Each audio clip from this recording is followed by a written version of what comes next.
Let's talk about the future. The objective of this section is to identify the factors that will affect the future of the internet, social media, and e-business. Since the beginning of commercial activity on the internet, developments in computer technology and e-business have been rapid and formidable.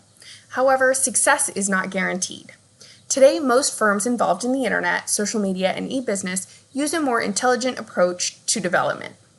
Fortunately, the long-term view held by the majority of analysts is that the internet, social media, and e-business will expand along with related computer technologies. To date, only about 60% of the global population uses the internet. In May 2020, estimates suggested that about 4.6 billion of the almost 7.8 billion people in the world use the web. Approximately 95% of the North American population uses the internet, indicating that future growth in the United States is limited. Primary reasons for using the internet include the ability to connect with other people, to obtain information, and to purchase a firm's products or services. Of particular interest to business firms is the growth of social media. Experts also predict that the number of companies using e-business to increase sales and reduce expenses will continue to rise.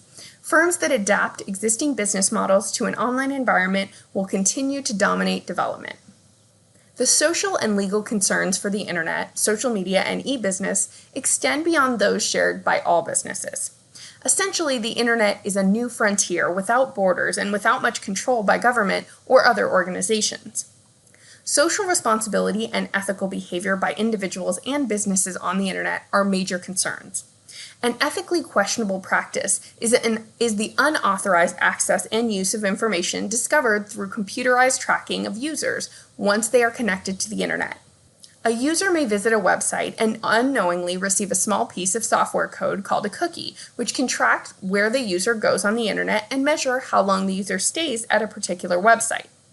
Although it can produce valuable customer information, it can also be viewed as an invasion of privacy, especially since users may not even be aware that their movements are being monitored.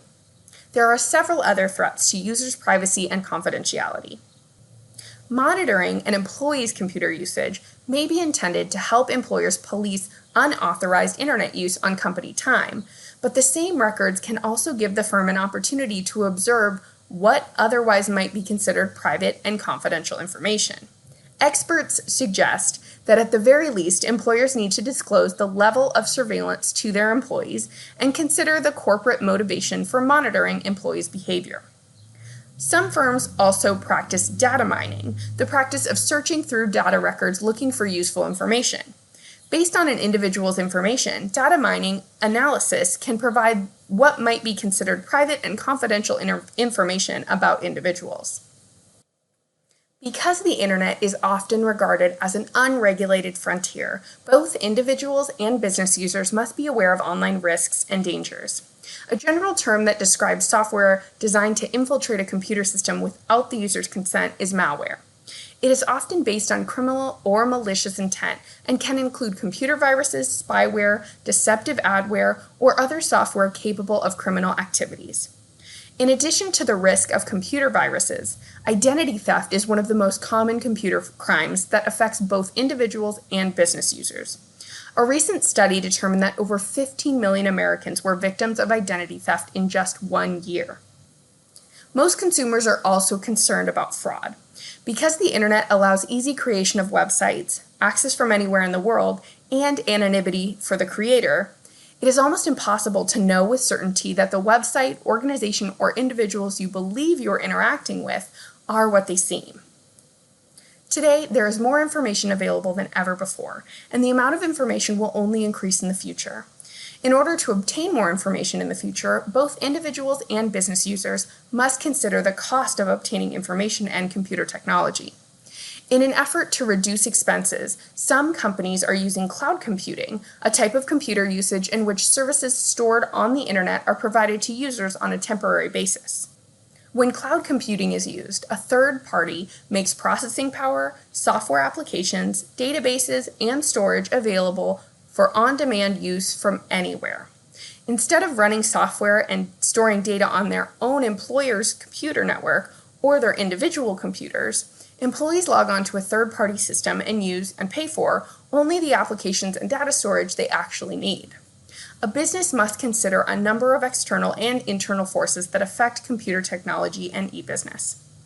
Internal environmental forces are those that are closely associated with the actions and decision-making taking place within a firm. Figure 14.8 shows typical internal forces. A growing number of firms are also becoming concerned about how their use of technology affects the environment. Green IT describes all of a firm's activities to support a healthy environment and the planet.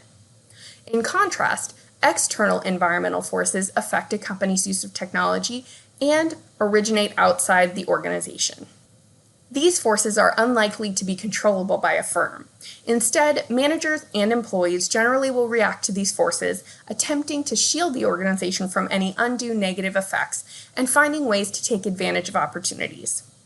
The primary external environmental forces affecting a company's use of technology include globalization, demographic, societal, economic, competitive, technological, and political and legal forces.